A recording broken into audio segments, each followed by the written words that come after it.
네, 하나님의 말씀 보도록 하겠습니다. 시편 51편 16절과 17절 말씀입니다. 시편 51편 16절, 17절 말씀을 우리 같이 한 목소리로 읽겠습니다. 같이 읽겠습니다. 시작. 주께서는 제사를 기뻐하지 아니하시나니 그렇지 아니하면 내가 드렸을 것이라. 주는 번제를 기뻐하지 아니하시나이다. 하나님께서 구하시는 제사는 상한 심령이라. 하나님이여 상하고 통회하는 마음을 주께서 멸시하지 아니하시리이다. 아멘. 제가 한 번 더 읽겠습니다. 주께서는 제사를 기뻐하지 아니하시나니 그렇지 아니하면 내가 드렸을 것이라. 주는 번제를 기뻐하지 아니하시나이다. 하나님께서 구하시는 제사는 상한 심령이라. 하나님이여 상하고 통회하는 마음을 주께서 멸시하지 아니하시리이다. 아멘. 제가 기도하겠습니다.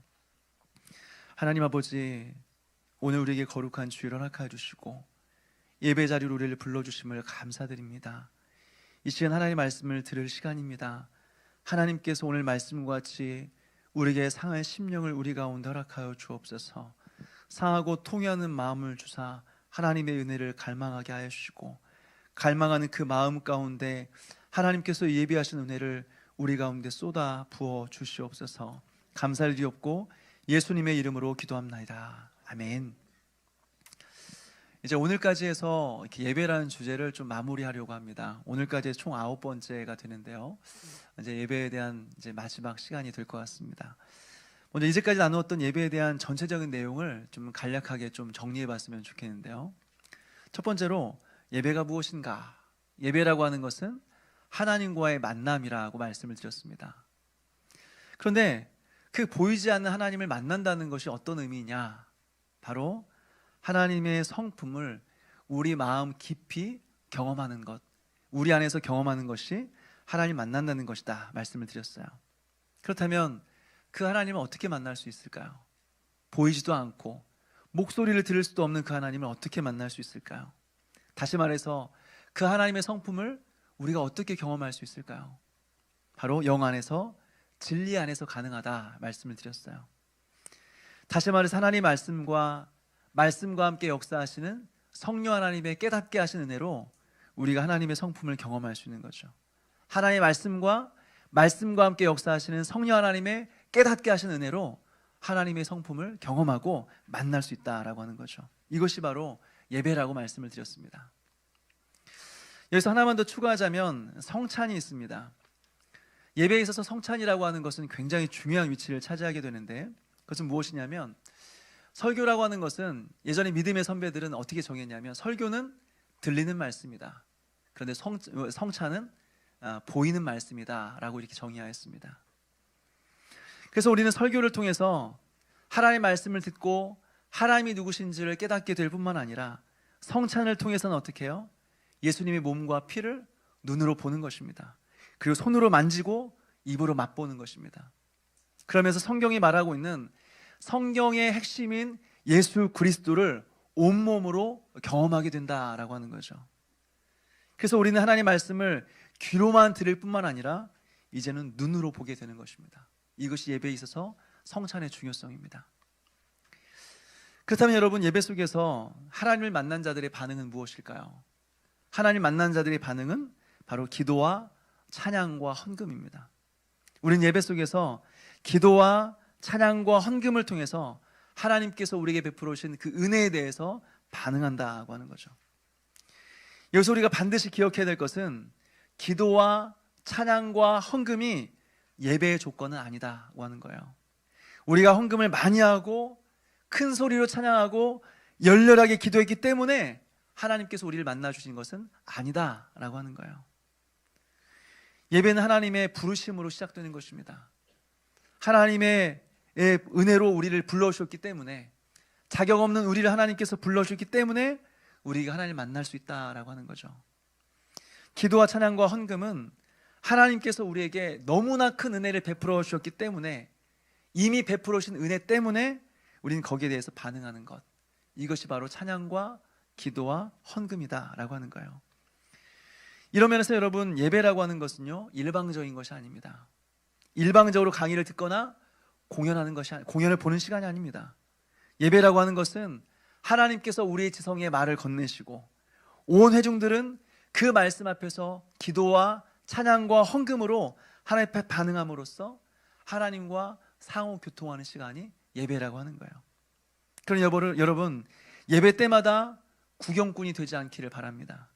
예배 속에서 말씀하시는 하나님을 만나고 그 말씀 앞에 우리가 믿음으로 반응함으로써 매주 하나님과 깊은 사귐이 있는, 깊은 만남이 있는 그런 예배 되기를 주님의 이름으로 축원합니다. 오늘 이제 마지막으로 예배와 관련된 주제를 살펴볼 텐데요, 그 주제는 바로 상한 심령입니다. 시편 51편 16절과 17절 말씀을 우리 같이 한번 다시 읽겠습니다. 시작. 주께서는 제사를 기뻐하지 아니하시나니 그렇지 아니하면 내가 드렸을 것이라. 주는 번제를 기뻐하지 아니하시나이다. 하나님께서 구하시는 제사는 상한 심령이라. 하나님이여 상하고 통회하는 마음을 주께서 멸시하지 아니하시리이다. 아멘. 이 말씀을 보게 되면 무엇을 깨닫냐면 하나님께서는 모든 예배를 받으시는 것이 아니다라는 것을 깨닫게 되죠. 조금 이따 살펴보겠지만 다윗이 드린 제사를 하나님은 안 받으셨습니다. 여러분 생각해 보십시오. 한 나라의 왕이 제사를 드렸으니까 얼마나 완벽한 제사를 드렸겠습니까? 그런데 하나님은 그 제사를 안 받으셨다는 거예요. 여기서 다윗이 깨닫게 된 것은 무엇입니까? 하나님께서 받으시는 예물은 따로 있다. 하나님께서 받으시는 제사는 따로 있다는 것입니다. 그것이 무엇입니까? 상한 심령이다고 하는 거죠. 사랑하는 여러분, 우리가 예배라는 주제를 함께 살펴보면서 마지막에 이 주제를 함께 살펴보는 것은 참 의미가 있다고 생각이 듭니다. 생각해 보십시오. 우리가 아무리 많은 예배를 드린다고 할지라도, 말씀을 듣고 그 앞에 기도와 찬양과 헌금으로 반응한다고 할지라도 하나님께서 받으시지 않는 예배를 드린다고 한다면 그 예배가 무슨 의미가 있겠습니까? 주일에 가고 싶은 곳 가지 않고 집에서 쉬고 싶은 마음 굴뚝 같은데 이 추운 날씨에 아이를 챙기고 이것저것 챙겨서 옷을 차려입고 이곳에 나와서 예배를 드리는데, 그런데 하나님께서 받으시지 않는 예배라고 한다면 이 예배가 얼마나 허무해요. 우리의 노력과 애씀이 얼마나 허무한 것입니까? 예배에 있어서 모든 형식을 다 갖추었다고 할지라도 여러분 이것이 없으면 예배일 수 없는 것입니다. 이것이 없다면 하나님께서 받으신 예배가 될 수가 없다라고 하는 거죠. 그것이 바로 상한 심령이라고 하는 것입니다. 이것을 오늘 다윗은 고백하고 있는 겁니다. 먼저 오늘 이 본문의 배경이 되는 내용을 함께 살펴보았으면 좋겠는데, 시편 51편의 배경이 되는 말씀은 사무엘하 11장 말씀입니다.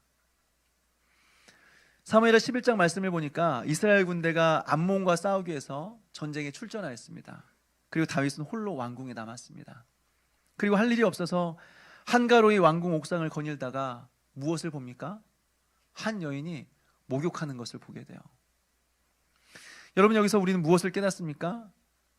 한가로운 것이 문제다 하는 겁니다. 한가로운 것이 문제다. 너무 바쁘게 살아가는 것도 참 문제입니다. 그런데 너무 한가로운 것도 문제입니다. 생각해 보십시오. 이 여자가 그날만 목욕했겠습니까? 평소에도 했겠죠.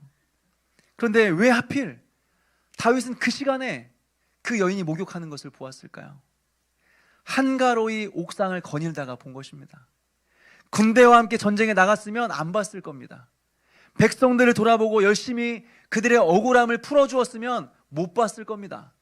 그런데 한가롭게 지붕 위를 돌아다니다가, 옥상 위를 걸어 다니다가 평소에 안 보이던 것을 보게 된 거죠. 예전 교회에서 피택 임직자 교육을 한 적이 있습니다. 신임 장로, 신임 권사, 신임 안수 집사를 대상으로 12주 동안 교육을 했어요. 그 교육이 진행될 동안에 반드시 통과해야 되는 필수 과정이 있었습니다. 12주 동안 빠지지 않고 새벽기도 참석하는 거, 1박 2일 동안 교회에 와서 금식하고 철야하는 거, 그리고 1박 2일 산기도, 또 1명 이상 반드시 전도해야 되는 거, 2개 이상 교회를 탐방하고 보고서를 제출하는 거, 교회 안에 있는 모든 섬김들, 수십 가지의 섬김이 있는데 그 한 번씩 모두 참여하는 거, 그리고 매주 교육 때마다 2시간 이상 분량의 설교를 듣고 책 한 권을 읽고 매주마다 리포트를 쓰는 거. 그렇게 12주 동안 교육이 진행이 되었습니다. 그러니까 한 분이 그 교육을 받는 가운데 저에게 말을 해요. 목사님, 너무 바빠서 죄 지을 시간이 없습니다. 너무 바쁘니까 죄 지을 시간이 없습니다 하더라고요. 여러분, 우리가 바쁜 것도 문제지만 너무 한가로운 것도 문제입니다. 너무 한가로우면 평소에 안 보이던 것이 보이기 시작합니다. 그러면 죄를 짓습니다. 다윗이 그랬습니다. 한가로 옥상을 거닐다가 목욕하는 여자를 보고 음욕을 품은 거죠. 그래서 범죄한 것입니다. 여러분, 이런 상황에서 우리는 어떻게 해야 될까요? 한가로 옥상을 거닐다가 한 여인이 목욕하는 것을 보게 되면 어떻게 해야 될까요? 바로 고개를 돌려버려야 됩니다. 지나가다가 여인을 본 것은 어떻게 할 수 없는 일이죠. 그것을 잘못했다 말할 수 없는 것입니다. 눈이 있어서 봤는데 그걸 어떻게 합니까? 문제는 그것을 계속해서 보면서 마음에 품었다는 것입니다. 그리고 그것을 계속해서 마음 깊이 묵상한 겁니다. 그러니까 죄를 지은 거예요. 요셉은 어떻습니까? 보디발의 아내가 밤이고 낮이고 유혹을 하는 거예요. 그러니까 어떻게 했습니까? 옷을 벗어버리고 그 자리를 떠나버렸습니다. 그래서 유혹에 빠지지 않았고 범죄하지 않았다라고 하는 거예요. 근데 다윗은 계속해서 그 여인을 바라보았습니다. 그리고 묵상했습니다. 그러니까 어떻게 해요? 그것이 단지 생각 속에만 머무는 것이 아니라 행동으로 이어지게 되었다고 하는 거예요. 여러분, 이것이 묵상의 힘입니다. 묵상이 무엇이냐? 묵상하게 되면 머리에 있는 지식이 가만히 있지 않고 머리에 있는 지식이 가슴으로 내려오게 되는 것입니다. 그럼 어떻게 되냐? 가슴에 있는 하나님의 말씀이 우리로 하여금 행동하게 만드는 것이죠. 그러니까 우리가 무엇을 묵상하는가, 이것이 중요하다는 것입니다. 죄를 묵상하면 우린 죄를 짓는 것입니다. 그런데 하나님의 말씀을 묵상하면 우린 순종하게 되는 것입니다. 오늘 다윗은 죄를 묵상하였고 그 결과 죄를 짓게 되었다고 하는 거예요. 다시 말해서 그 여인과 동침하게 되었다고 하는 거죠. 여러분, 그래서 어떻게 되었습니까? 정신을 차려보니까 굉장히 난감한 상황이 생겼습니다. 그 여인이 임신했다는 소식을 듣게 된 거예요. 그래서 다윗은 한참을 고민하다가 이 문제를 해결해야겠다, 머리를 굴려서 어떤 대안을 만들어내냐면 전쟁터에 나갔던 남편 우리아를 데려옵니다. 그리고 야, 그동안 너 너무 고생했으니까 집에 가서 좀 쉬어라, 이렇게 말하는 거죠. 그런데 다윗의 계획대로 흘러가질 않습니다. 다윗은 우리아를 데려오면 집에 들어가서 아내와 동침할 것이고 그러면 임신한 문제를 자연스럽게 해결할 수 있겠다 생각을 한 것입니다. 근데 문제는 뭐예요? 우리아가 집에를 안 들어가요. 집에를 안 들어가는 거예요. 왜? 동료들은 목숨을 걸고 전장에 싸우고 있는데 내가 어떻게 집에 들어가서 편안한 잠자리에서 잠을 잘 수 있겠습니까? 그래 밖에서 쭈그려 잠을 자는 것입니다. 여러분, 너무 충성스럽지 않습니까? 너무 대단하지 않습니까? 이 우리아가 누구냐? 바로 사무엘하 23장에 나오는 다윗의 용맹스러운 30명의 용사 중에 한 명입니다. 다윗의 용맹스러운 자신의 부하가 우리아입니다. 얼마나 충성스럽습니까? 그런데 다윗은 그 부하의 충성스러움 때문에 그를 죽이기로 마음먹습니다. 그래서 다윗은 다시 전쟁터로 돌아가는 우리아의 손에 편지 하나를 쥐어주죠. 그것을 군대 장관에게 보내줘라 라고 명령합니다. 그 안에 무슨 내용이 기록되었는가? 우리아를 가장 치열한 전쟁터로 보내서 죽여라 라는 메시지가 들어있었습니다. 그래서 우리아는 그 편지대로 충성스럽게 전장에 싸우다가 죽게 되는 거죠. 여러분, 여기서 우리는 중요한 한 가지 사실을 발견하게 되는데요, 사람이 한 번 죄를 지으면 그것으로 끝나는 것이 아니다고 하는 겁니다. 여러분, 죄는 죄를 낳고 죄는 또 죄를 낳고 죄는 또 죄를 낳습니다. 그래서 걷잡을 수 없이 죄가 번져간다라고 하는 거예요. 보십시오, 여러분. 다윗은 간음죄만 저지른 것이 아니었습니다. 남의 소유에 대해서 탐심을 품었고 남의 것을 빼앗는 도둑질을 했습니다. 그리고 이 문제를 해결하라고 살인까지 저질렀습니다. 그리고 이 문제를 해결하기 위해서 우리아이 거짓말을 했습니다. 그런데 이 마음 안에 하나님을 향한 사랑하는 마음이 있었을까요? 없었습니다. 탐심은 곧 우상숭배라고 했습니다. 범죄하는 다윗의 마음에는 하나님은 없었습니다. 그러니까 어떻게 해요? 다윗은 죄를 지으면서 십계명의 모든 죄를 다 지은 것입니다. 그러니까 하나의 죄가 하나로 끝나는 것이 아니라는 거예요. 하나의 죄가 하나가 아닌 것입니다. 그러니 우리는 죄의 시작을 하면 안 되는 거예요. 또 여기서 우리는 무엇을 깨닫습니까? 그 죄는 보는 것에서부터 시작됐다고 하는 겁니다. 여러분, 눈으로 보는 것을 주의하시기 바랍니다. 우리가 무엇을 보느냐에 따라서 그것이 우리의 마음 안에 자리 잡는 것이고 그것이 바로 우리 안에서 행동하게 만든다라고 하는 것이죠. 그러니 보는 것에 절제가 있게 되기를 바랍니다. 그렇다면 여러분, 다윗은 언제 회개할까요? 이런 십계명의 모든 죄를 범한 이후에 언제 회개합니까? 사실 다윗은 이러한 죄를 짓고도 회개하지 않았습니다. 밧세바가 아이를 출산하고 나단 선지자를 만난 이후에 그 아이가 죽었다고 했고 그것 때문에 다윗이 회개한 것이라고 하니까 최소한 아이가 임신해서 출산한 기간까지 10개월 동안은 회개하지 않고 있었던 겁니다. 여러분, 죄를 많이 지으면 회개할 것 같습니까? 많은 죄 때문에 회개할 것 같습니까? 아니에요.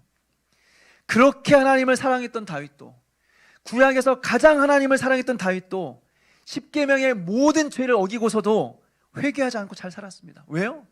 모르니까. 아무도 모르니까. 아무도 비난하지 않으니까. 아무도 모를 것이라고 생각하고 잘 살아갔던 겁니다. 문제없이 잘 살아갔던 겁니다. 그런데 언제 회개하게 됩니까? 하나님께서 나단 선지자를 보내는 겁니다. 그리고 나단 선지자는 말하는 것이죠. 왕이시여, 한 마을에 부자와 가난한 사람이 있었습니다. 이 부자는 양과 소를 많이 가지고 있었고 가난한 사람은 조그마 암양 새끼 한 마리만 가지고 있었습니다. 그런데 부자가 손님을 대접하기 위해서 자신의 양과 소가 아니라 옆집에 있는 가난한 사람의 그 양을 뺏어서 손님을 대접했습니다 라고 말하죠.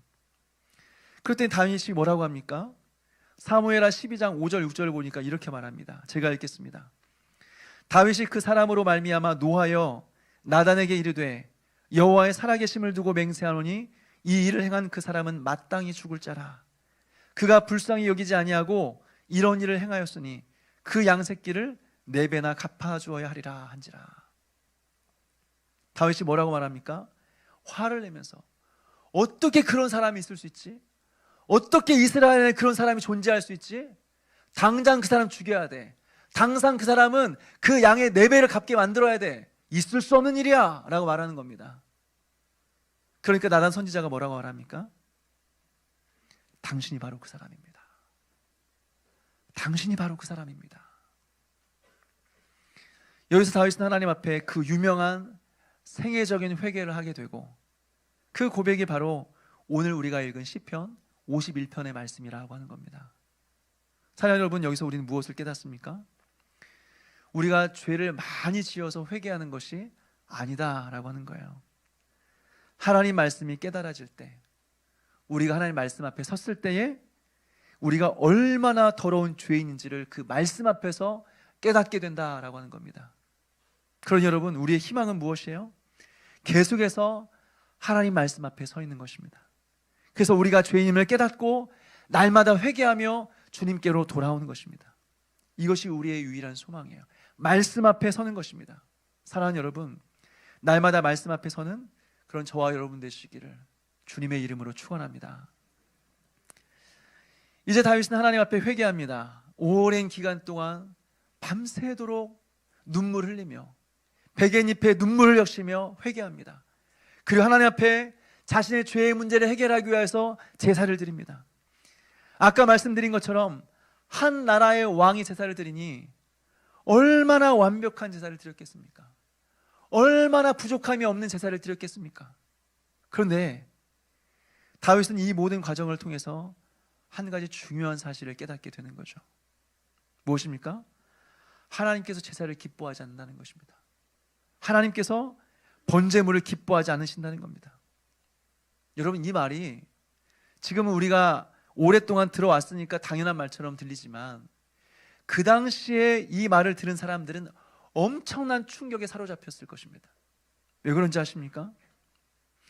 이 제사는 사람들이 만든 제도가 아니에요. 우리가 용서받자, 이 죄의 문제를 해결하자, 우리 제사 한번 드려보자, 사람들이 만들어낸 제도가 아니에요. 하나님이 만드신 제도입니다. 하나님 앞에 범죄한 자들을 하나님께서 용서해 주시겠다고 하나님께서 직접 명령한 제도라고 하는 것입니다.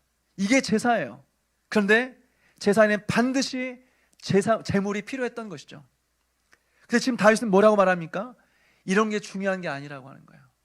용서받기 위해 제사를 드리라고 하나님 명령하셨는데, 제사 제도를 만들어 놓으시고 번제물을 드리라고 말씀하셨는데 이런 게 하나도 중요한 게 아니라는 거예요. 하나님은 제사도 받지 않으시고 번제물도 받지 않으신다는 거예요. 그러니 그 당시에 이 말은 얼마나 충격적인 말이었겠습니까? 여러분, 왜 다윗은 이런 충격적인 고백을 하고 있는 것일까요? 자신이 직접 경험한 것입니다. 다윗은 하나님께 자신이 할 수 있는 최고의 제사를 드렸습니다. 최고의 제물과 모든 형식을 다 갖추어서 하나도 빠뜨리지 않고 온전한 제사를 하나님 앞에 드렸다라고 하는 겁니다. 그럼에도 불구하고 하나님의 용서를 경험하지 못한 거예요. 다시 말해서 이렇게 제사를 드려도 하나님께서 이 제사를 받아주신다는 확신을 갖지 못했다라고 하는 거예요. 그런데 한 가지, 오랜 그런 제사와 회개 가운데 깨닫게 된 것은 하나님께서 받으시는 제사가 따로 있다는 사실을 깨닫게 된 것이죠. 그리고 이것 때문에 하나님 다윗을 받아주시고 다시 회복시켜 주셨다고 하는 것이죠. 그것이 무엇입니까? 상한 심령이라고 하는 것입니다. 상한 심령이요. 그래서 오늘 16절 17절은 다윗이 고백하고 있는 것입니다. 주께서는 제사를 기뻐하지 아니하시나니 그렇지 아니하면 내가 드렸을 것이라. 주는 번제를 기뻐하지 아니하시나이다. 하나님께서 구하시는 제사는 상한 심령이라. 하나님이여, 상하고 통회하는 마음을 주께서 멸시하지 아니하시리라. 그러면 여러분, 여기서 상한 심령이라고 하는 것이 무엇일까요? 여기서 상한 심령이라고 하는 것은 깨어진 마음입니다. 깨어진 마음, 짓이겨서 으깨어져 버린 마음이라고 하는 거죠. 그리고 이것을 다른 말로 영적인 파산 상태다라고 말하는 것입니다. 범죄한 나 자신을 보니까 아무런 희망이 없어요. 막막해요. 죄를 짓지 않으려고 노력해보고 하나님의 뜻대로 살아보려고 애를 쓰는데 전적으로 무능하고 부패하다는 사실밖에는 깨닫지 못하는 것입니다. 내 안에 선한 것이 하나도 없는 것입니다. 그러니까 입만 열면 죄인 거예요. 움직이면 죄예요. 숨만 쉬어도 죄예요. 죄 덩어리예요. 그래서 아무런 희망이 보이지 않아요. 그래서 어떻게 해요? 하나님만 바라볼 수밖에 없는 마음, 나를 조금이라도 신뢰하던 모든 마음이 다 깨뜨려지고 하나님만 의지하는 마음. 여러분, 이것이 바로 상한 심령이라는 것입니다. 그리고 하나님은 이 마음을 받아주신다라고 하는 거죠. 사랑하는 여러분, 우리에게 이런 마음이 있습니까? 그리고 이런 마음으로 이 예배에 오셨습니까? 하나님, 나는 죄인입니다. 하나님의 은혜를 알고도 입만 열면 죄고 움직이기만 하면 죄고 숨쉬고 살아있는 자체가 죄입니다. 그러기에 나는 희망이 없습니다. 하나님, 나는 아무것도 아닙니다. 하나님, 나에게 은혜가 필요합니다. 오늘 이 예배 속에서 나를 만나주지 않으면 나는 살 수 없습니다. 하나님, 오늘 예배 가운데 나를 만나주지 않으면 나는 죽습니다. 하나님, 은혜를 베풀어 주십시오. 하나님, 나를 만나주십시오. 나와 함께 해주십시오. 나를 버리지 마십시오. 오늘 이 예배 가운데 하나님을 만나기를 갈망합니다. 여러분, 이런 마음으로 오셨습니까? 이런 마음으로 예배를 드리고 있습니까? 아니면 오늘 예배 빨리 끝났으면 좋겠다, 빨리 끝나고 놀러 가야지, 빨리 끝나고 친구 만나야지, 여러분, 이런 마음이십니까? 아직도 잊혀지지 않는 한 사람이 있습니다. 제가 처음으로 장년들 대상으로 설교를 한 적이 있습니다. 첫 설교입니다. 근데 주일 설교였고 한 1000명 정도가 예배당에 꽉 채워져 있는 그 예배당에서 설교를 하게 되었습니다. 그때는 제가 목사 안수를 받지도 않았고 전도사 시절 사역을 막 시작한 1년도 되지 않는 그런 때였습니다. 근데 갑자기 담임 목사님께서 일이 있어서 설교를 좀 해야겠다 연락을 받은 거죠. 얼마나 당황스러웠겠습니까? 그리고 얼마나 두려웠겠습니까? 전날 한숨도 못 자고 설교를 준비했어요. 토요일 낮부터 다음 날 설교를 하는 그 순간까지 한숨도 자지 않고 설교 준비를 했어요. 그런데 무슨 말을 해야 될지 모르겠더라고요. 무슨 말을 해야 될지 모르겠는 거예요. 근데 어쨌든 설교 시간이 다가왔습니다. 그리고 두렵고 떨리는 마음으로 설교를 시작했는데 제가 말을 하면서도 제가 무슨 말 하는지 모르겠더라고요. 그냥 막 했어요. 그리고 이 설교가 끝나고 강단에 내려오는데 너무 부끄러워서 얼굴을 들 수가 없었어요. 너무 창피해서. 그래서 빨리 사무실로 가야겠다 달려가려고 하는데 한 분이 뒤에서 저를 불러요. 제가 전도사인지 누군지 몰라서 부르는 것 같아요. 목사님 하고 부르더라고요. 순간 제 마음속에 어떤 생각이 들었냐면 내가 설교를 잘못했구나. 뭔가 지금 문제 있는 발언을 내가 했구나. 저 사람이 내 설교에 대해서 비판하려고 지금 나를 부르는구나. 이런 생각이 들면서 가슴이 철렁 내려앉았습니다. 일단 그 사람의 얼굴을 보니까 표정이 안 좋아요. 기분 나쁜 그런 표정이었어요. 근데 저에게 말할 게 있다고 따라오라고 하더라고요. 그래서 어느 조그만 방에 제가 들어갔고 둘이 얼굴을 마주 보면서 있는데 참 제가 엄청 긴장이 되더라고요. 무슨 말을 할지. 그래서 그분의 이제 입만 쳐다보고 있는 겁니다. 그런데 그분의 첫 마디가 무엇인지 아십니까? 목사님, 제가 오늘 죽으려고 했습니다. 제가 이런 일이 있고 이런 일이 있고 이런 일이 있어서 인생이 너무 힘들어서 아무런 희망이 없어서 아무것도 보이지 않아서 오늘 죽으려고 했습니다. 죽으려고 마음을 먹었는데 그래도 마지막에 예배는 드리고 죽어야 될 것 같아서 그래서 예배당에 왔습니다. 그런데 오늘 말씀을 들으면서 은혜를 받았습니다. 제가 다시 살아야겠다는 생각을 했습니다. 저를 살려주셔서 감사합니다. 다시 한번 제가 살아보겠습니다 말을 하더라고요. 여러분, 제가 아무리 생각해봐도 대단한 설교가 아니었어요. 한 영혼을 살릴 만큼 그런 대단한 설교가 아니었어요. 지금도 그때 설교 원고를 가지고 있는데 그때 설교 원고를 보면 얼굴이 빨개져요. 볼 수가 없어요. 내가 왜 이랬을까? 내가 이런 말 했을까? 너무 부끄럽더라고요. 그런데 어떻게 해요? 마음이 깨어지고 짓이겨진 마음이 되니까, 그래서 하나님 이외에 희망이 없다고 하는 마음의 간절함이 생기니까 대단하지 않은 설교의 은혜를 받는 거예요. 죽으려고 했던 사람이 살기로 결단하게 되는 거예요. 생명의 역사가 일어나는 거예요. 이것이 뭐예요? 상한 심령으로 드린 예배예요. 그리고 이것이 바로 하나님께서 받으시는 예물이라고 하는 거예요. 하나님의 은혜 없이 살 수 없습니다. 하나님의 은혜를 갈망합니다. 나는 그 가난한 마음과 사모하는 마음으로 드린 예배, 하나님께서는 그 마음을 받으시고 그 예배를 받아주신다라고 하는 거죠.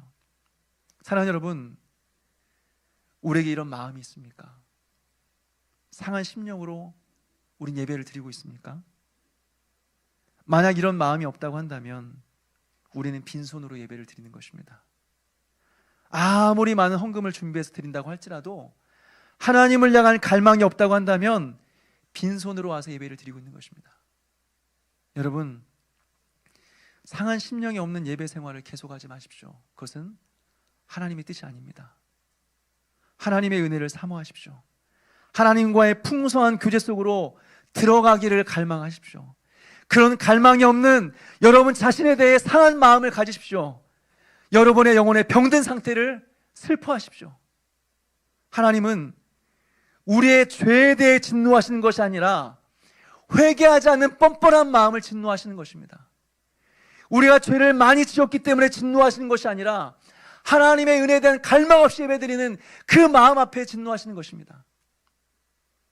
범죄한 우리를 향한 하나님께서 바라시는 것은 제사가 아닙니다. 많은 토실토실한 번제물이 아닙니다. 상한 마음입니다. 상한 마음이요. 하나님의 은혜 없이는 살 수 없다고 하는 간절한 마음이요. 회개하며 다시 하나님을 찾는 마음인 것입니다.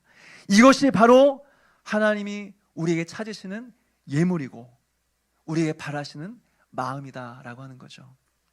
그러니 여러분, 하나님을 향한 영혼의 갈망을 회복하시기 바랍니다. 많은 재물보다 용서와 은혜를 갈망하는 그 마음을 하나님 앞에 드리시기 바랍니다. 이것이 하나님께서 받으신 예물입니다. 평생 이런 예배 속에서 가난한 마음과 상한 심령과 통회하는 마음을 가지고 주 앞에 나아가 드리는 예배 속에서 날마다 하나님을 만나고 날마다 감격과 기쁨 속에 살아가게 되는 그런 저와 여러분 되시기를 주님의 이름으로 축원합니다.